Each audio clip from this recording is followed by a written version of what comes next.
Hey there. Welcome to the Gyro Step, a Milwaukee Bucks podcast, proudly a part of the Blue Wire Podcast Network and GSPN, and presented by our pals at PrizePicks, America's #1 fantasy sports app, where you can use code GYROSTEP. Get $50 when you play $5. Speaking of the Bucks, they are 1-6 after a pair of nail-biting losses to the Cleveland Cavaliers. I'm here to talk about that, as always, with my lovely co-host, Rohan Katti. But first, Rohan, I've got a declarative statement.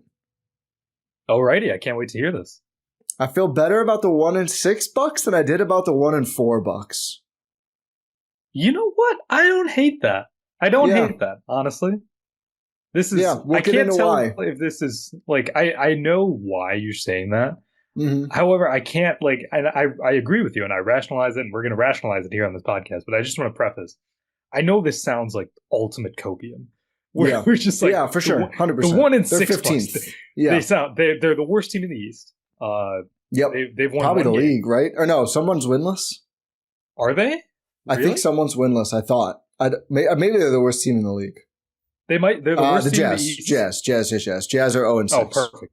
Thank you, Utah. Can always count on you to do nothing for me. I've never really felt like I could count on. Are they playing right now? They're up over the Bulls. Oh, no. Oh, no. They're up 12 over the Bulls as we record. Bulls making it look like a good loss to you guys. Oh, my God. Is this in Chicago or is this in Utah? Must be in Utah, right? It's in Bulls. Oh, my God. Bulls, I think Levine's out, so it kind of makes sense. But, anyway. But it's not good. We're going to preface this. It's very bad. Yeah. It's very bad. It's really bad, actually. Some might consider it to be astronomically bad. I am one of those people because they're the worst team in the Eastern Conference. 7 games into the season now? They are 1-6. They are 1-6. Yep. I just want to get that out of the way. Yeah, it's bad.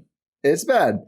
And I'm not going to sit here and say it's good, right? This isn't crazy positive spin on my part, but I do feel better because I think, so they play 2 against the Cavs. The first one in Milwaukee comes down to the last possession. This one in Cleveland with no Giannis Antetokounmpo. I haven't mentioned that yet. Giannis did not play, has been dealing with the patellar tendonitis, and also was on the injury report as questionable with adductor? Yeah, adductor. It's not just adductor, which is how my Midwest brain wants to say it. What? Adductor. Yeah, there's adduction and there's abduction. What is it? I thought it was AD. No, there's both. Yeah, but this one is AD. Yes. Yeah. I'm just saying those two terms. Oh, is that exist. why this? Okay, whatever. He was out with it's a part of your hip. I looked it up. So he was out with that, which I think is, and it's not good. I think it's good that either Giannis or the Bucks are you can't play through every nagging injury just because the Bucks are 1-5, which I think is a good precedent to set, and the whole goal was health this year. So I don't hate that. Obviously, you would love for him to have played, but he didn't, and it went down to the absolute wire.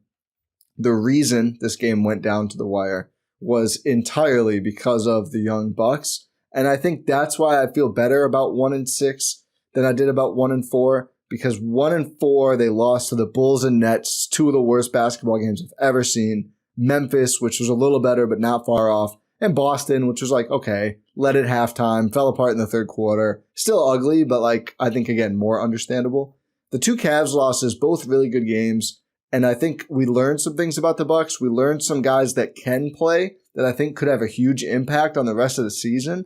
It's going to be an interesting balance from here on out, but I do feel there were times in especially Brooklyn and Chicago games where I was oh, the whole thing might really be over. I actually don't think that, even though the record's worse anymore. I think they're going to be able to turn the corner here when they're not playing the undefeated best team in the league, Cavs, especially without Giannis. And, of course, they haven't had Chris at all yet either. So I don't know. I feel like I see a path forward maybe I didn't see before. Maybe that's the difference. Yeah, and you have some – it's not even you get a break in the schedule, though. You get Utah. You get Utah in the next game. Utah's hot right now. That's horrible. But then you got the Knicks, you got the Celtics, you got the Raptors, you got them. Then you get a bit of an easier stretch, right? You get the Pistons, you get the Hornets, you get the Rockets, you get the Bulls, you get the Pacers, you get the Hornets. That's a bit of a games. Yeah. That's a bit of a softer stretch than what they've got right now. What was that, like 8 games? Like they could go 6-2 in those games. Yeah, absolutely. Who knows? You could pull off a miracle and almost beat the Celtics or the Knicks or something. Who knows? I mean, the Knicks are like fine right now. I don't think they're like a juggernaut team at the moment. It feels like they're figuring out a lot too. Like, Ty, the Bucks have 1 win. I know. I'm just sizing sizing up the competition. Like, that's fair. I don't know, man. It all depends. I teased on Twitter. I had a rotation take. Are you ready for it? Can I say mine first? I think you're gonna scoop me, but go ahead. You know what? I did it last time. No. Go ahead. No. Go. I refuse. No. I am muting my microphone. No, you mid talk. I mean, I know it's the same take because we've done this for so long, and I know you well enough. AJ Green should obviously start the next game. Yeah, you're nodding for the video listeners. You're still muted. He wasn't talking. He's just nodding. I mean, clearly he should. Gary Trent Jr. is selling harder than I've ever seen someone sold. And I've watched Bobby Portis this season. I'll give it credit, by the way. I want to say this up top. Phenomenal second half from Bobby Portis. Tapped into phenomenal, very good phenomenal for him. Phenomenal end of the third quarter, beginning of the fourth quarter. Yeah. End of the fourth quarter was... Given what we got, I'll take it, Rohan. You know what? Given what we've been getting, like, again, it's a move in the right direction. 21 points, 18 boards, some really frustrating lost rebounds, also 3 blocks. Suddenly had great hands, suddenly busted out the late-stage Greg Monroe hands in the paint on Donovan Mitchell and Darius Garland multiple times. I was like, where did this come from? Where has this been? Over and over. Like, what? Like, you can actually do things on defense, Bobby. Like, you can be active, have active hands. It's possible. I couldn't believe it. He's like the sole big in the paint for a lot of these minutes and just like finding stops. I'm telling you, he busted out the 2018 Greg Monroe tape. I mean, masterclass in no verticality, but being able to defend the paint just with well-timed swipes. God, Greg had no lift. None. None whatsoever. 3 years, $50 million. Best free agent and then basketball just changed. Brooke Lopez? In that moment, I don't think like Trent is probably the next one. Maybe it's not a good thing when the Bucks have a heralded free agency signing. But let's talk about AJ. It worked, but it wasn't heralded the same. That's true.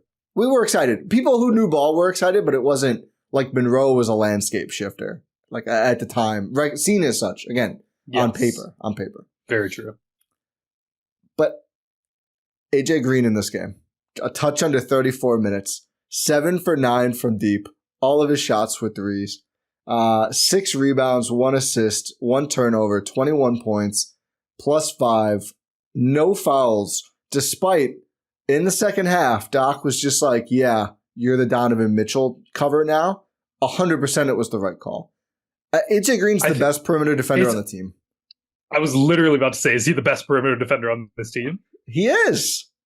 I think so. Like, there's not like that dude can bust his ass on defense. He just doesn't get beat. He doesn't get steals. He doesn't get blocks. I mean, not a lot. I'm not saying he never does, but he had 0 of each in this game. He just like there was points in the second half. He's a good defender. He's strong. He can contain guards. He's quick.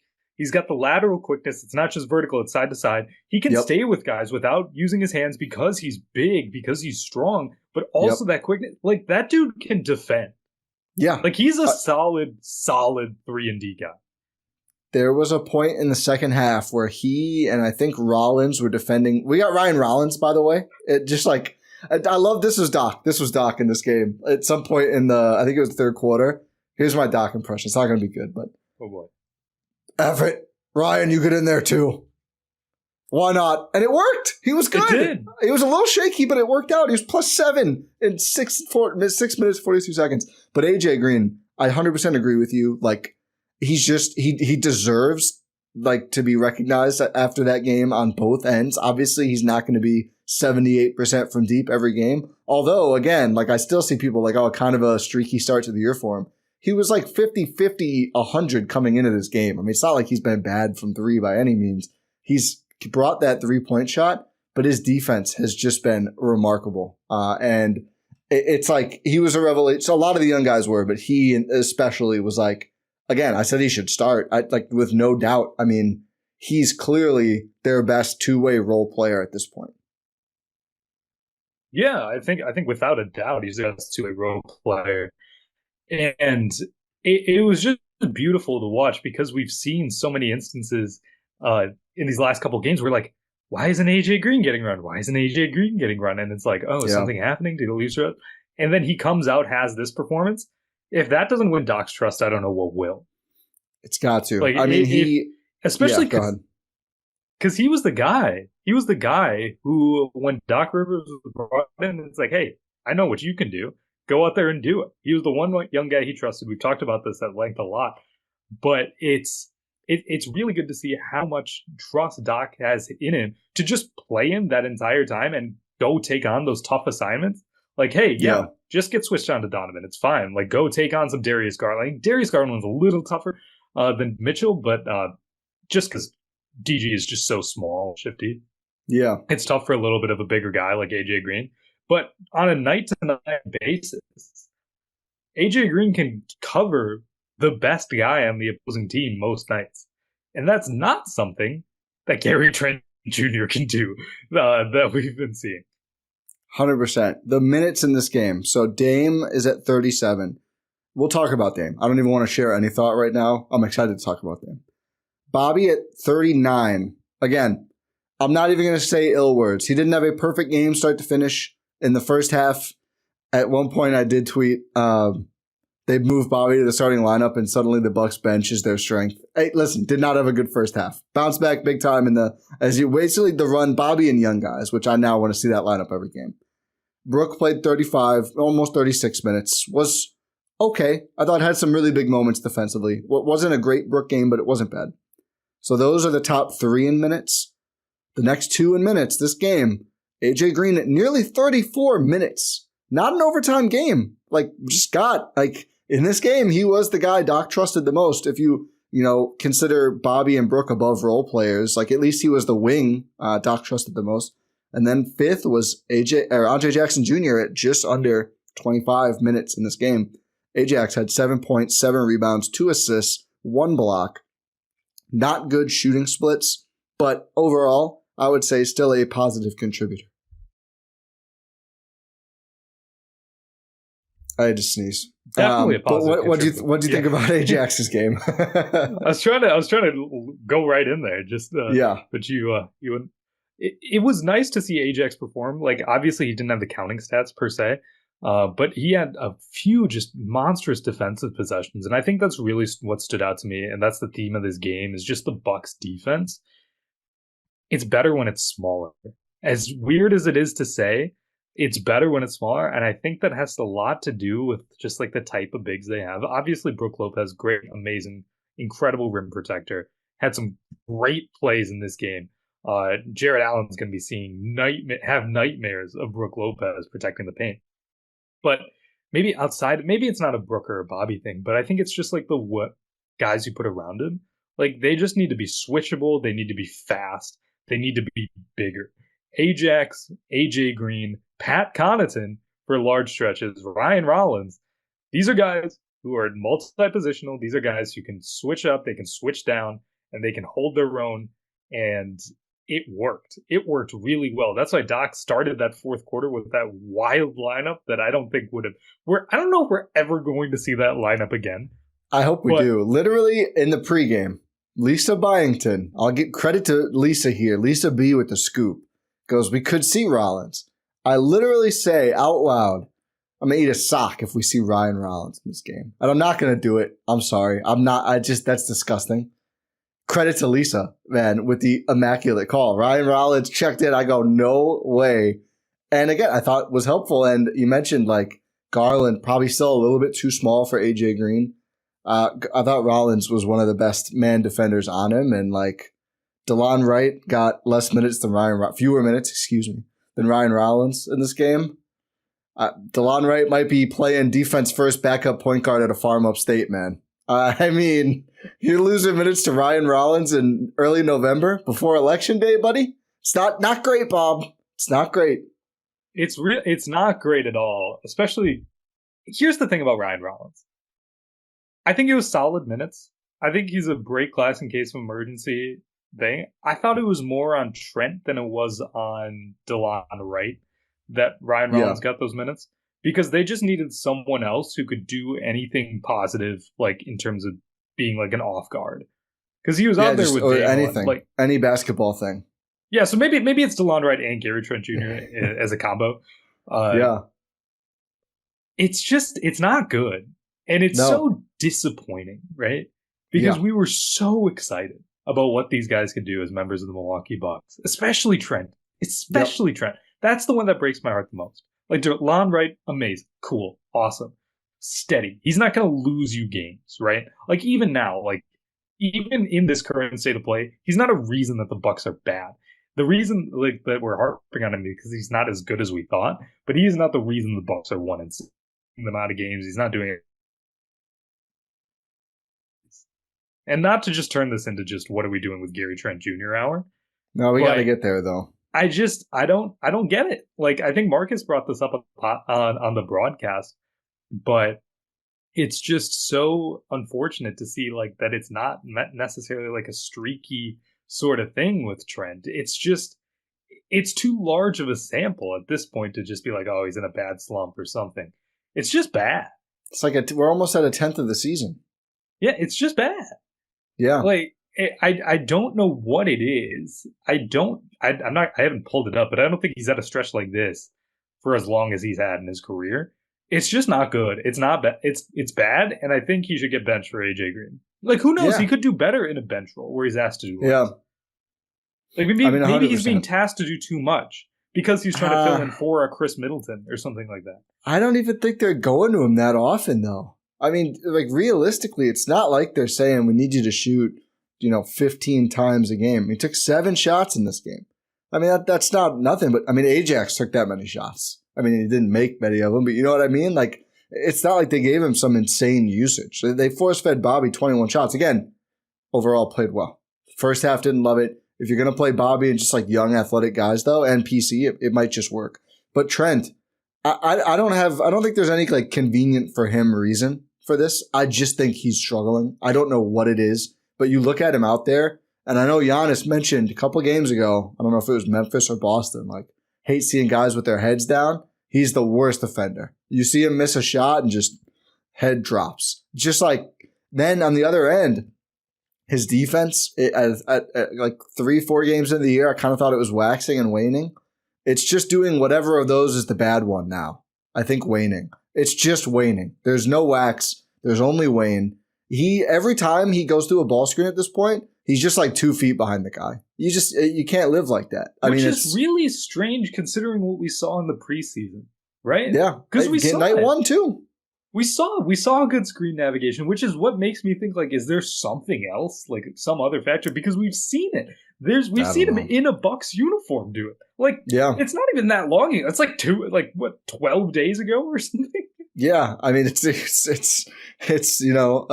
than 2 weeks. That fortnight, things change a lot in a fortnight apparently.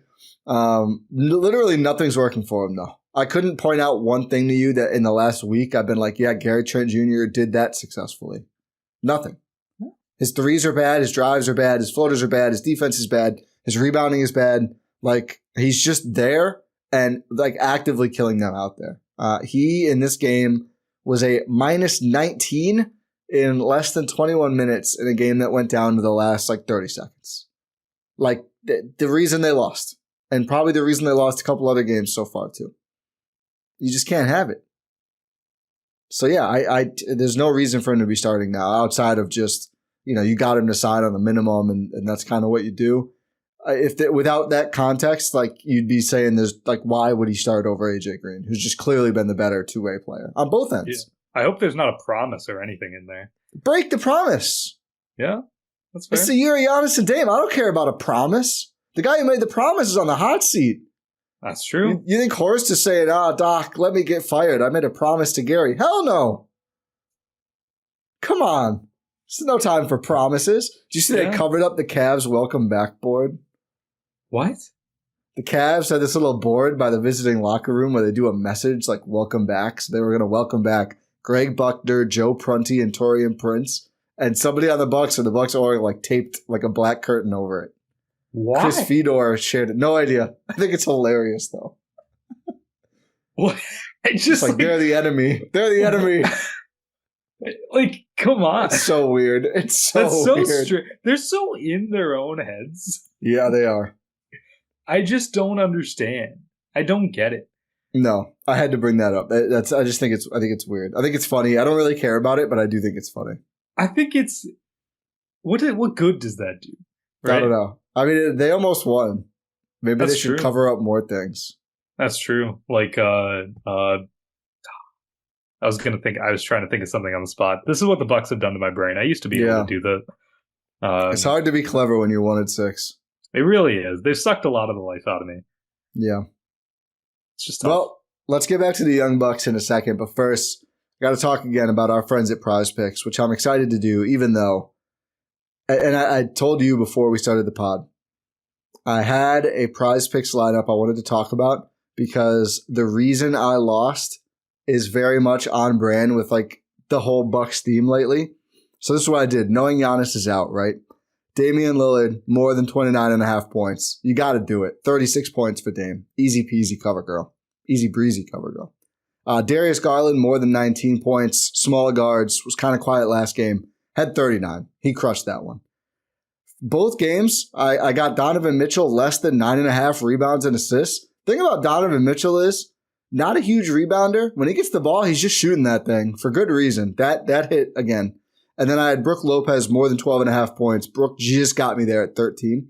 My last two, I stupidly said, this is the game. Taurean Prince and Gary Trent Jr., more than points. They need them. They're going to both wake up. And I honestly, not a big issue with TP. We'll analyze him later. Just doesn't shoot enough. Had shot at a high percentage. He had 3. Trent shot a bunch, had 4 points. The projections were 10 for Taurean and 13.5 for Gary Trent Jr. So that was a flex play. You know, you still, I won a little bit, you know, not a real win here, only 4 out of 6. But if you want to get in on the action, the next time the Bucks are playing, or if you want to get on the action for football, other basketball teams, whatever it may be, head on over, get the Prize Picks app. You can download it today. There's a link in the description. Use code Gyro Step, which it should automatically use if you use the link, but you'll get $50 when you play $5 for the first time. Prize Picks, run your game. I don't know. I don't want to give up on I should say, again, I don't have an issue with Taurean. I don't want to give up on Trent this early, but you can't just keep starting him and giving him big minutes when he's been garbage. I mean, not as a human, but just basketball-wise. They're just getting nothing. No one said anything about it. I just want to be clear. That's a big word to throw around. That's fair. He hasn't been good, right? Like straight up. And we're seeing like how the people below him in the rotation have been playing better. Like, who do you think should start? Like Gary Trent Jr. or Andre Jackson Jr.? I mean, I'll say Ajax, but the offense is still a little in this game. It's a question, though, right? Yeah, you have to. I mean, yeah. Here's the thing. This game kind of made me stand out more. There's just no if. They just need more athletic juice out there. And I thought one of my big takeaways from this game was that lineup with Bobby and Pat that did well. Maybe those two guys just need to be the slowest guys on the court, and maybe they can still play. I know I'm Pat Connaughton agenda guy. Had a really nice game. Like, kept the offense moving. He is still one of their best, like, just ball movers and distributors, even though it's not something that people usually associate with him.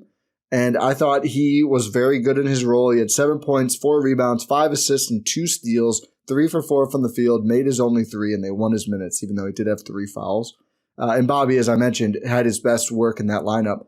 I think the issue that I see now with the Bucks, and that people have seen far before me, you just can't have like Bobby being like the third most athletic guy on the court.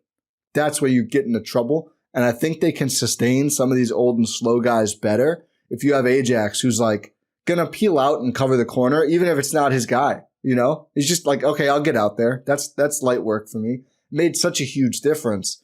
And they need to mix it up more. I just don't think you can ever start again. Dame, Trent, Prince, and Brook. There's not enough juice there. It's too slow. It's too slow, especially with the the rest of the league is just so athletic. Yeah. You just need to see, like, it's not an age thing. It's just an athleticism thing. Like, that's a great point with that lineup. Bobby and Pat being the least athletic guys on the floor is great. That's where you saw people moving.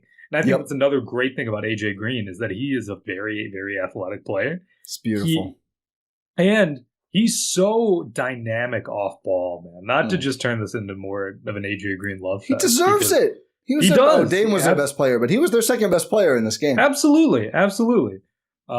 But it's just so slick off ball. He has shooting gravity and utilizes it to his advantage. There's a few times where I saw a lot of off ball communication with him and Ajax. Like, what was it? It was an AJ Green curl off a Dame's screen, went to the dunker, and Ajax immediately pulled him out to switch spots with him. I was like, okay, cool. These guys know what they're doing off ball together. And a lot of that is just, it's needed. Right? Especially when you have guys like and Giannis when he's back. Yeah. It makes sense. And that's where you saw that success happening is because there was so much movement. The Cavs couldn't keep up with them, with the lineup that they had out on the floor. And I think just the athleticism level for the Bucks just needs to get higher. Yeah. But that's why I'm encouraged. They made it higher. Like they have the players to do this, even if they're not as proven in the league or whatever. God, I wish they were just better. like, can you imagine? I think AJ Green is just a good NBA. Not AJ Green, but Ajax is Ajax. Like Ajax, why can't you just be? I mean, I like that he went up and got fouled on the dunker spot dunk. He had another one where like he was driving right toward the rim and just like threw a crazy pass. I like that he's not hesitating on the threes. I think they went to him too many times, but that's not on him. I think they were the right decisions from Andre Jackson Jr. I just think the Bucks need to be like, okay, we can't funnel this guy 3 straight threes. Like, it's kind of found money when he makes a 3 at this point. But I still thought he had a big impact, and him as the athlete, right? Like the best athlete on the team, one of the best athletes in the league. I just think he should play around this many minutes every night unless he's getting in severe foul trouble, which was this another no-foul game? Like, actually has really cleaned that up the last couple games. He also led the team in plus-minus, even with the shaky offense. He did have 2 turnovers that were a little rough. They just need that. I mean, he's not a perfect player by any means. They need to keep him in there. I actually think Rollins has a real role. Like, I don't know if DeLon Wright has been good enough on small guards either. It feels like they have a lot of guys to guard 2s and 3s and even 4s. But just no one to guard 1s. And I do wonder if they're having an issue again with a small guard. Who's up next? The Knicks? Utah. Oh, yeah. Oh, so let's not worry about that. Like the Knicks. If no one is touching Brunson, we might see Rollins again in the second quarter, third quarter. Just like, hey, go hound this guy. Good on him on, I thought, playing pretty well overall. The putback was like one of the biggest offensive rebounds of the season. Like an amazing play by him. Had 3 rebounds, 1 assist. He was a little shaky in his first possession, but you saw the vision of like they put him in there at the end of the quarter. The Cavs had a lot of success trapping Dame, and they trapped Dame again. But Rollins, just as kind of the release valve, got a 3 to Pat Connaughton, who nailed it in a really big moment in the game. It was like, okay, it didn't look great doing it, but he got the job done, and I thought his defense was sound as well.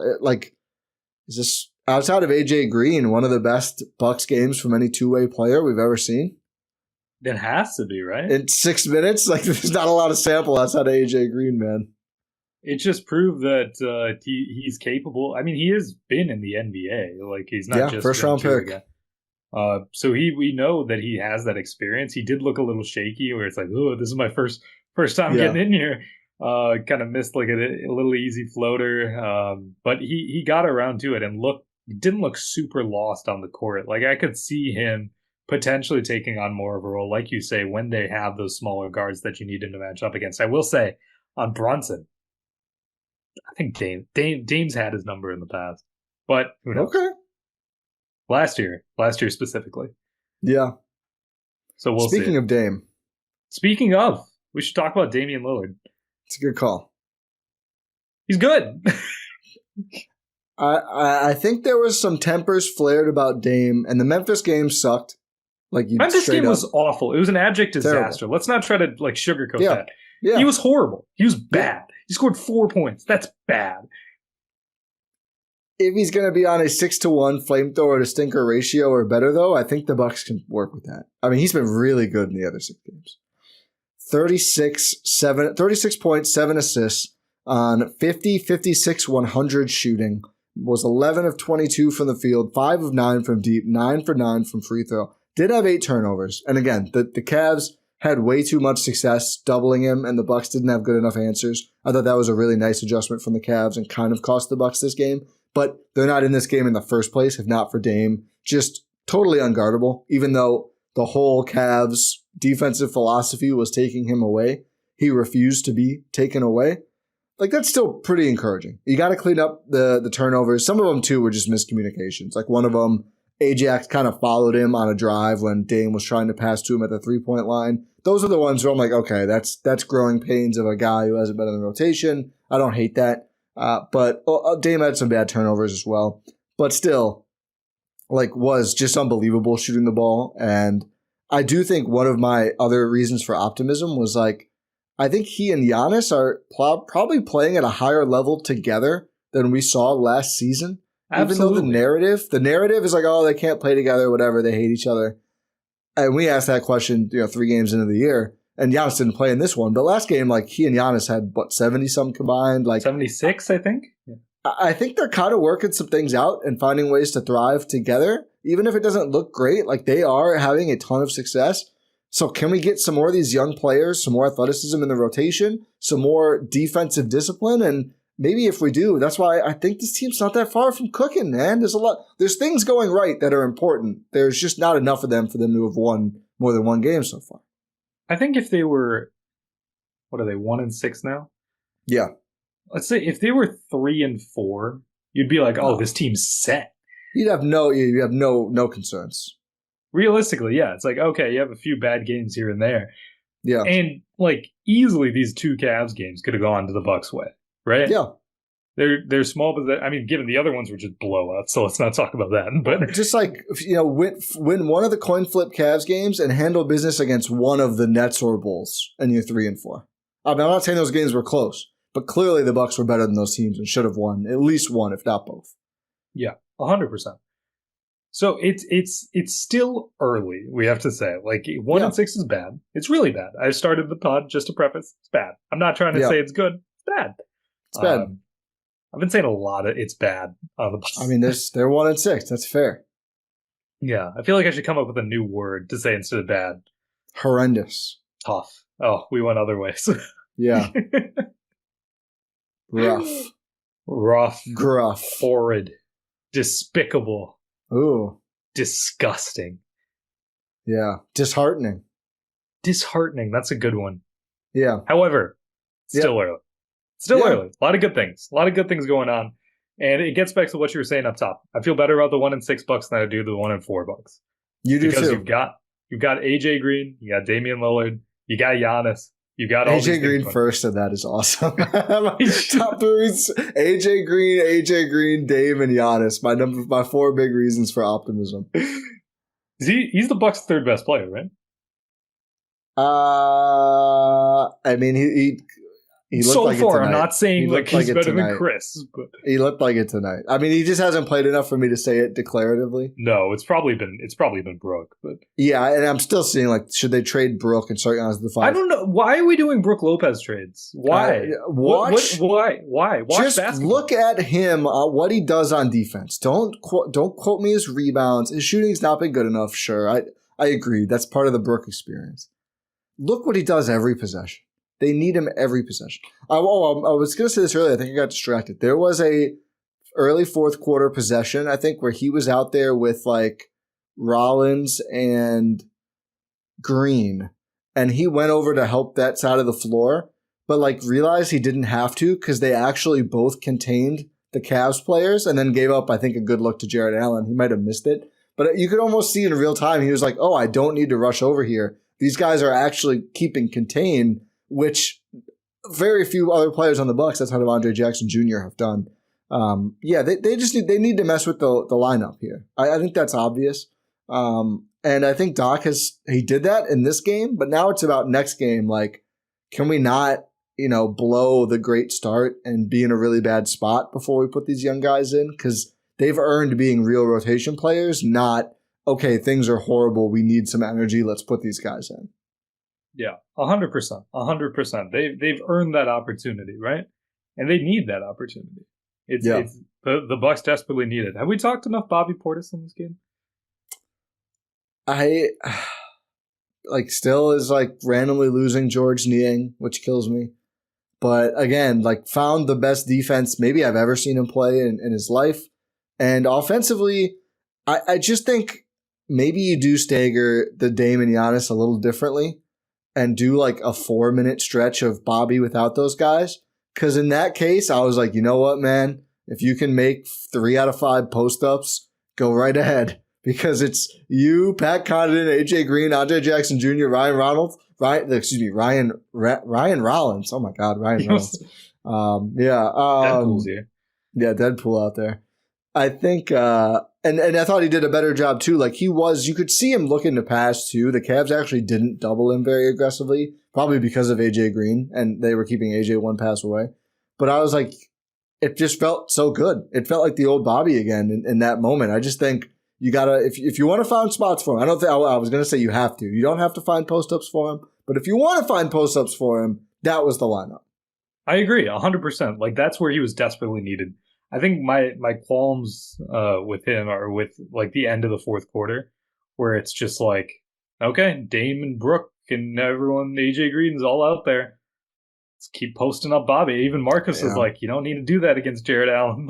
No. That's my thing with Bobby continues to be, what else can you do on the court on offense besides just get the ball and clear out and post up? Yeah. What else can you do? Can you operate in the short roll? Can you pass once? Like we saw in game 1? You're capable of doing it. It's done to Gary Trent Jr. We've seen it, but they took it away from us. I might as you know what? I wish I wouldn't have seen it, because then I wouldn't know it exists. It's you reach enlightenment, but then go back to the old way of thinking. It's the worst possible end game. You speaking from experience or something? No, I think is that a trope? Is it? I don't know. I mean, I'll believe you. You usually know about more of these things than I do. I haven't seen enlightenment, no. The closest was game 1, Bucks Sixers, a couple of weeks ago. And I guess we are in that position. I mean, that is what this is.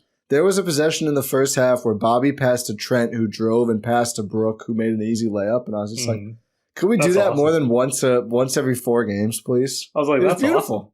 Yeah. It was great. It was awesome. Can we do that again? Let's not stand around. Yeah.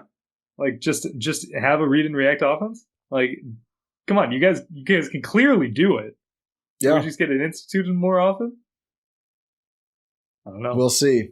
But again, we just keep coming back to it. The young guys, you put they move all the time. They don't stop moving. They have all this energy. But it's just people talk about the Bucks they're just 7 35-year-old guys and then a couple of young players.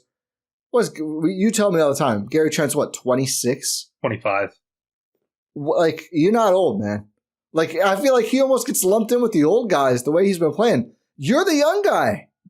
Why are you not moving? Why are you settling for bad shots? Why are you getting lost on screens? You're 9 months older than AJ Green. Yeah, I honestly thought AJ would have been older. But, that's the part that doesn't make sense to me. And we won't talk much about him. I'm just, getting lost for words on this podcast. Taurean Prince, I just think, is, very solid at what he does. He's going to be great coming off the bench.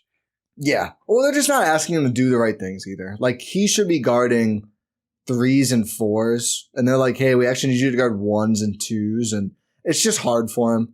They keep putting him on Sam Merrill. I'm like, he actually just cannot do that. Their starters cannot guard Sam Merrill. And if that's not an indictment, Sam Merrill. What? NBA champion Sam Merrill. That's right. But that's a problem if your starting lineup just cannot guard Sam Merrill. Yeah. At all. And none of them could. It's not great. No. And it wasn't even the bad things that we saw in Saturday's game, right? Where it's Bobby or someone just staying too far in the paint. He's just getting lost on screen. They just literally could not keep up with him going around a screen. Until they, again, that's better, I guess. I mean, yeah, they looked less objectively lost. I will say that their turnovers really killed them in this game, and not all of them were. Some of them were bad. Not all of them were terrible. Marcus's commentary on AJ Green and Sam Merrill was great. He's like, he just knows how to keep up with him. Do you think that's because they're both shooters? I was like, I know what you're saying here, Marcus. The answer is yes, but also just because AJ Green's a good defender. Yeah, he's a great defender, but also, I mean, there's obviously validity to what he said, where it's like, yeah, you know, as a shooter, what disrupts when you're closing out, like what type of eye line you don't want. I know what he was really saying. No one guards a white guy like a white guy. It's 100% true. You said it, not me. You watch him face off, there's a different level. They're all secretly Larry Bird, where he's like, you can't put this white guy on me. None of them to the level of Larry. I feel like Luka would probably say that too. Oh, 100%. Yeah. Who else would say it? But in the Bucks case, AJ Green actually is their best option. He really is. What did Donovan Mitchell have in the second half? In the second half, he had like 2 points or something off free throws. In the second half, Donovan Mitchell had 1 point. Carry the hell 5 on. shooting. Guess who was the primary cover for him in the second half? Carry the hell on. Yeah. Chop wood, carry water, AJ Green. He's a wood chopper and a water carrier, man. Yeah. What else do we have to do on this podcast? We got stocks. We should do stocks. Oh, yeah, totally. Yeah, we probably could have done them before. I just totally forgot. And then we have one more thing I need us to talk about. Okay. It doesn't have anything to do with the game. That's fine. Okay. So the Bucks stock market, which I should have in front of me. Oh, you're going to do it after. I was waiting for it right now. Oh, let's do. Okay, we can do stocks later. I was like, oh, I can't wait to hear this. They're like, oh, the Bucks stock market. Hi, Windisch. Why'd you delete it? Oh, man. Oh, here's why. I'll actually tell you why. So, for what Rohan's talking about is Jay Crowder got mad at me on Twitter. And first off, he said, people keep tagging me. Nobody tagged him. I looked through the whole thread. Not a single person tagged him. He's sitting there name searching himself on a Saturday morning, I think. Or no, what day? No, it was a weekday, I think. It was Friday. It was Friday. Like Friday afternoon. And I was like, I think Nathan Marzion was the one who put up the poll that was like, which of these was the big mistake? And I said, I actually voted firing Bud was one of them. I was like, I voted firing Bud. Looking back, I kind of think the guys who were talking about issues with the Bucks and like being pro firing Bud after the fact were Bobby Portis and Jay Crowder. I kind of think the Bucks should have just excised those guys instead of Bud. And I'm not firm on that. I mean, I was pro firing Bud at the time, but whatever. That's a different conversation. Jay Crowder out of nowhere. And no, I didn't tag him, obviously. I just put his name. It's like all caps, of course, because he's got nothing else going on. Talking about everyone, like, stop blaming me for your season, saying things I never said, this and that. So I respond back, and I was like, I thought I remembered you saying that. Like, if not, my bad. And obviously don't blame you for what's going on with the Bucks now, Jay Crowder. He never got back to me. And then I deleted the original one. And the reason I deleted it was because I couldn't find the quote. And I think people know this about me. I really don't want to be part of the misinformation online. So I was like, okay, my bad if I actually got this wrong. And if I can't find any source, I'll take it down, because it's not that not that I don't stand on like, yeah, I would have rather gotten rid of Jay Crowder than Bud. It's just that, okay, if he didn't actually say that and it was picking up steam, I don't want to have something out there that I put out that's wrong. And then like 5 minutes after I delete it, Newmock, host of Talk of the Tundra, drops in an article clearly saying that exactly what I thought he said. Like, oh, they had a country club culture, like it was too friendly and everything else. I was like, I knew he said that. I Googled it for like 20 minutes. And I was like, you know what? It's Friday afternoon. I had to go pick up a part for my leaf sucker. Googling that it took you 20 minutes. It took me Google sucks now. It took me one I don't know. Jay Crowder, Mike Budenholzer fired. Jay Crowder, Bucks Media Day. Jay Crowder, Bucks culture. All I did was Google Jay Crowder, Mike Budenholzer, and it was like the third thing. I could not find it. I don't know why. But then I saw that, and I was like, oh, I wish I wouldn't have deleted it now that I actually have the evidence. But I'm not going to get in a Twitter war with Jay Crowder. You know how sick the online world is? There are like Jay Crowder stans who were like, Jay cooked you. I was like, what are you doing with your life? It's sad enough that Jay Crowder on a Friday is like, what are people from my past teams saying about me? But someone online is like either following closely or has alerts on for Jay Crowder. And they're like, oh, Jay Crowder got this guy. Go outside. That's what I did. I went and got a part for my leaf blower. I blowed leaves rather than sit there and think about Jay Crowder any longer. But that's why I deleted it. I didn't want to spread fake information. And then I got the source sent to me. Right? I was like, oh, I'm not going to go pick it back up. I found another one. Bobby Portis talks about why Jay Crowder didn't have Budenholzer's trust. Oh, I knew Bobby. I felt good about the Bobby part, but the Jay part, I just couldn't find it, and that's why. So I was like, oh, I don't want to. If Jay says he didn't say it, I'll take his word. Jay's a liar. Jay Crowder is a liar, and I don't want to be a part of an organization. We gotta go to China, talk in front of some kids at a camp, and say Jay Crowder is a liar. I thought you were gonna say go find him in China. I was like, well, he hasn't signed there yet, but give it a couple of weeks here. Yeah. But that's why. I'm sorry. We had to bring it up. We had to. I honestly, I laughed right away when I saw it. I was just like, this is hilarious. Funny. That's why. It's just hilarious. It's so funny. We've told so many jokes about this guy and his damn all caps tweeting. And he had the funniest part, he made himself into this like victim. He's like, why are you playing with me? Like, you complained incessantly and you were terrible. You were bad. He was awful as a Buck. Outside of like 3 weeks before he got hurt in his second year. Terrible. So got bad. outplayed by Danilo Gallinari. No question. Really did. Happy Halloween. Yeah.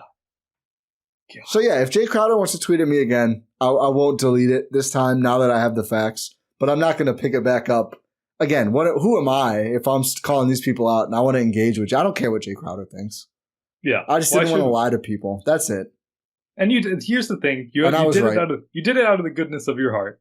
Out of the journalistic integrity. I didn't feel bad for Jay. I just didn't want to be I don't want to put out false information. Enough people do that. That was the only reason. And you did it out of caution and ended up being right. I know. I should have trusted. I knew he said that. I knew he said that so clearly because I remember at the time, like, maybe you're right. What were you here for, like a month?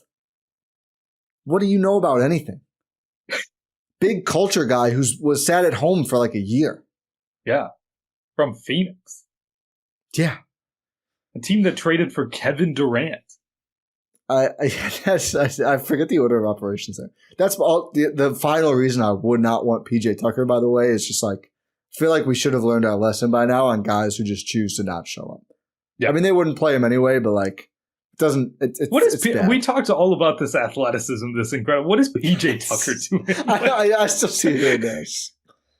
I actually want to ask you. I have something for you. Ooh, there's a good game for Bobbert here. Would you trade Bobby Portis for Robert Williams today? I said I would going into the game. Now I'm like, probably still would. I probably still would. Probably still would. Assuming I want to see him play first. How about that? Let's crap out. Did he play today? I think he's going to play. I thought he was cleared. I don't know if that game is today. Oh, they're not playing tomorrow, so he might be playing today. They're playing right now, I think. Let me see if he's How many minutes? Playing. How many minutes? Has Robert he proven Williams anything yet? Has not played. No. He's on the score sheet. He might play. Yep. They've gone 9 deep, though, and he hasn't played yet. They're down 12 to the Pelicans. They just have so many centers. I don't know when he would play. That's true. But you got to get that trade value up. Well, that's what they're doing with it. They're going to do Ayton first and then him. It's a multi-step plan. They are force-feeding Ayton minutes. Yep. Make way for Klingon, everyone. There actually is and Duop-Reith. And Duop-Reith. I think it kind of makes sense for both sides if the Bucks give up on Bobby, which, I mean, again, thought he was overall good, much better at least than he has been in this game. But Time Lord has another year on his contract. So for the Blazers, Bobby obviously is expiring. Like, you basically get whatever it is, $13 million off your books for next year in exchange for Bobby, who is also like a guy who shows up and plays, and that's nice, and maybe you repackage him or whatever. But I think that's probably the most realistic Bobby Portis trade I've seen so far. Yeah. I don't know. Most of the other one, I mean, Nance, I guess. I like the Hawks. You never know what the Hawks are up to. Yeah. I'll take Nance any day of the week. Would you rather have Nance or Time Lord? I think Nance. If you knew Time Lord was healthy, that's too much. Was gonna play like 45 regular season games out of the rest of them, but be pretty much available in the playoffs. Then I think it's Time Lord. I think it's Time Lord. Even if he misses like almost half the remaining games, if he's in the playoffs, I'm okay with it. It is too many of these injury reports. We should talk about Chris too. Yeah, where is he? It's close. That's what was Doc saying he could play opening night, and now he said he could play preseason. Could play in Dallas. Could play opening night. Still nothing. For Doc Rivers, who will say anything. How's he not said this? We went from a guy who won't say anything to a guy who didn't know what was going on to a liar. Yeah, it's crazy. Why is everyone a liar? Jay Crowder, Daryl Morey, Doc Rivers. The Sixers, by the way. Good God. Hey, almost the same record as the Bucks. They only have one win as well. They might win though. They're playing tonight. I think PG is supposed to debut tonight. That's crazy. Who are they? Oh, they play against Phoenix. Phoenix is good. Yeah, I'm rooting for Phoenix. Yeah. How about Ryan Dunn? Oh my God! What a revelation! I tell you, he's going to get a GM fired. Not the Suns GM. No, absolutely not the Suns GM. Are you kidding me? James Jones is going to get a promotion. Yeah. AKA he still gets to be the GM next year, which is I don't know if that was guaranteed, but they look good right now. But you just don't see a future guy who's going to be like, oh, he could be the next Ryan Dunn, and absolutely not. Oh man, 6'8", super athletic, can defend well. Maybe he'll just figure out the shot. Happens like once a decade. Exactly, once a decade. Especially at that draft spot. And that fast. It was immediate. Hit the ground running. It's not possible. Let me pull it up. He was god awful at open combine shots. And it wasn't just the shot. Did not do anything on offense. His whole college career at the combine, I think was the worst shooter. Just open, stand still, couldn't do it. Just figured it out. Just went ahead and, hey, I'm actually an offensive player now. A real rotation player for Bud as a rookie at this point. Awesome story for him. Good for the Suns. All the Bucks people who wanted him, y'all win. You were right. I don't think it's an isolated incident in terms of draft scouting, but it is what it is. Yeah, it's I don't know. I mean, could the Bucks have taken Ryan Dunn? Yeah. Yeah. They could have. I'm excited to see what AJ Johnson can do with Herd, though. Herd Media Day. Herd Media Day today. Yeah, it sounds like he's going to be down there. Beno Udrih, Herd head coach, who returned for year 2. And I'll share my quick Media Day thoughts.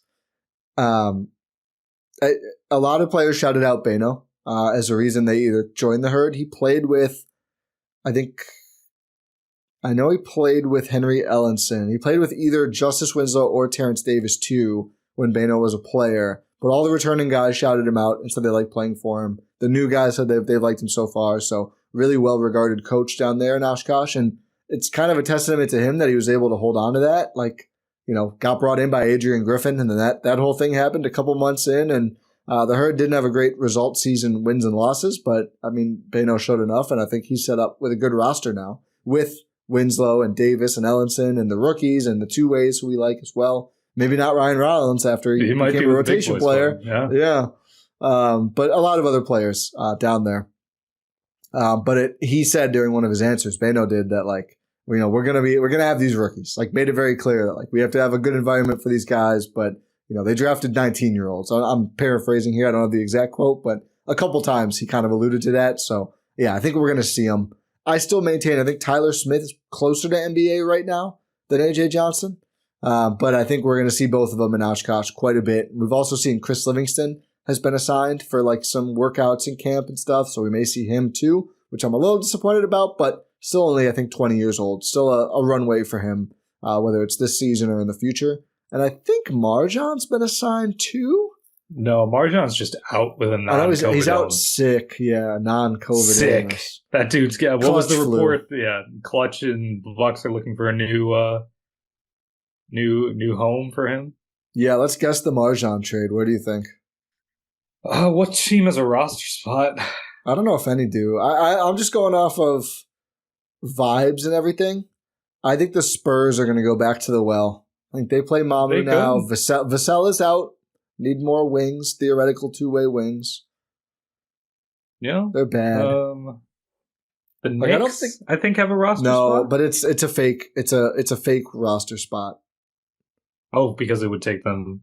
Yeah, they can't afford Marjan. They don't now. They just they can sign a guy in like February to a prorated vetman. Okay. The Celtics, the Cavs, Pistons, Warriors, Rockets, Pacers. Oh, Pistons is ordained.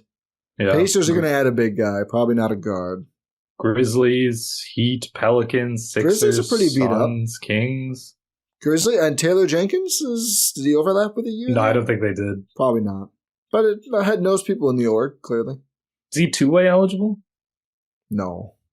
No? No, this is year 3. Oh, yeah, it is, isn't it? Yeah.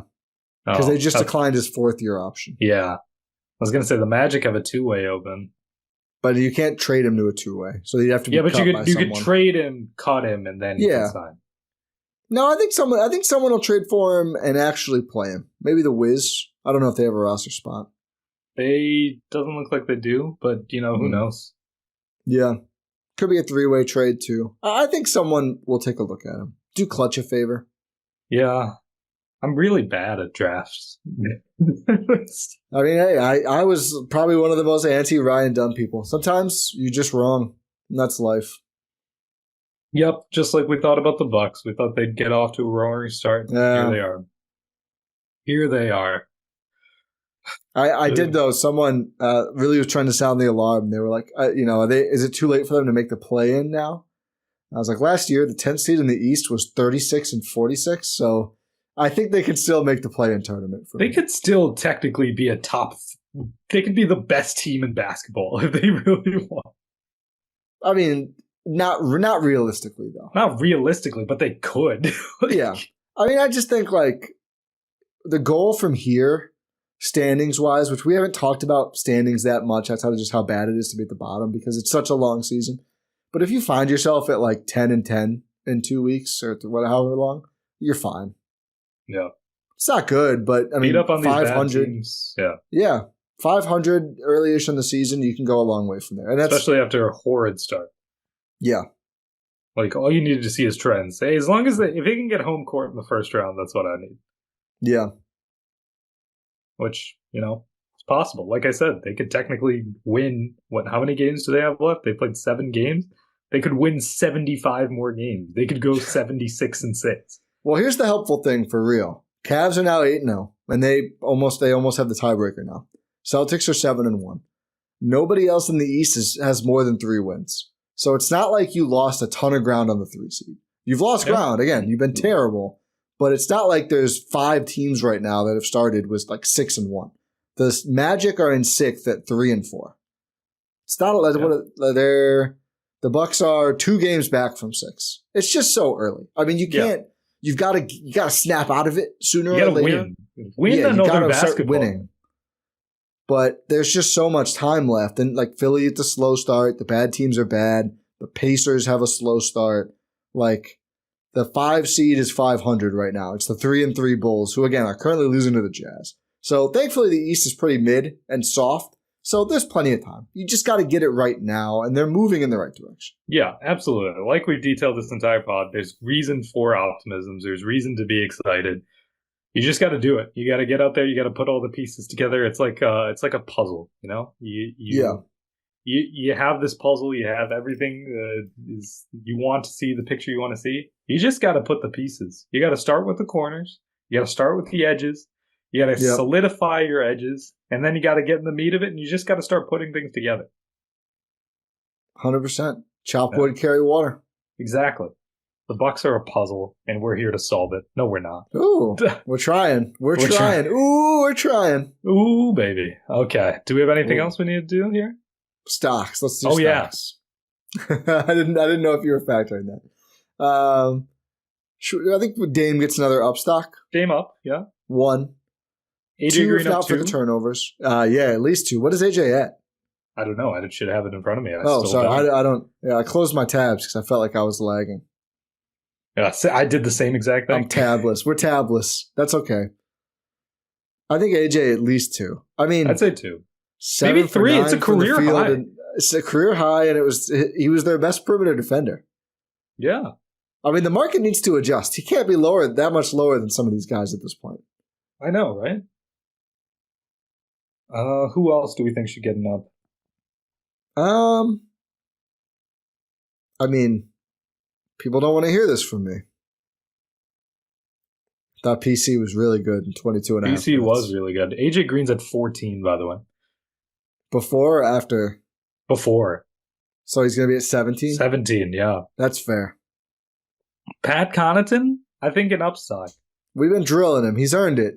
Pause. But I think that was a bad one for me. I mean, he's at 3. So. Yeah, I think we can put him up to 4. This was better than a 4, but we can put him up to 4, I think. Okay, I think those are the ups, right? I would. I thought Bobby just had such a good. I would give Bobby 1. We can't have 4 guys with ups on a loss without Giannis, though. Without Giannis and Chris in Cleveland. Yeah. I mean, we're gonna have some downs. Bobby Portis, you can get up to what is that? 19.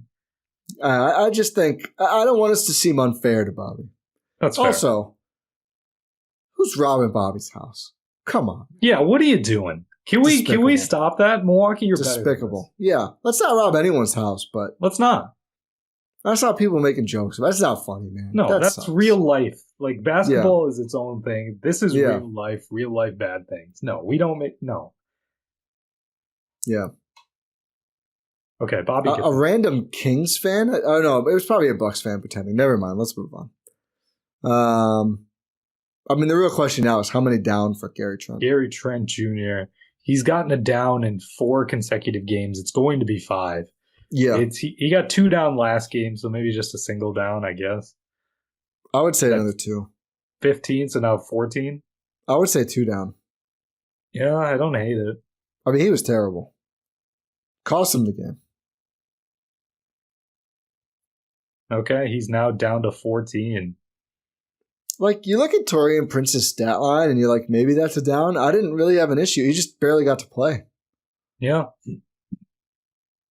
And the same with DeLon Wright. DeLon Wright, by the way, he had 1 missed shot. I thought he had a 4 trillion again in this game. If you're not aware, it's if you have no stats. So your minutes and then all the zeros are basically, it's like a trillion.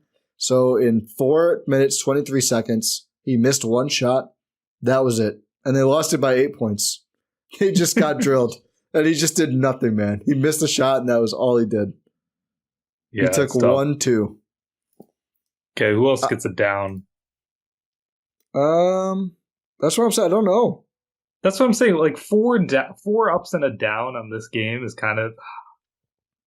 Who do you want to take it from? I think we should have at least 1 more down. I mean, did we give one to DeLon Wright for a floundering 4 minutes? I mean, he is at 13, so. Yeah. We need to correct this market. Yeah, that's fair. What is Prince at? Prince is at 14. I think he could stay there. Yeah. He's not been bad.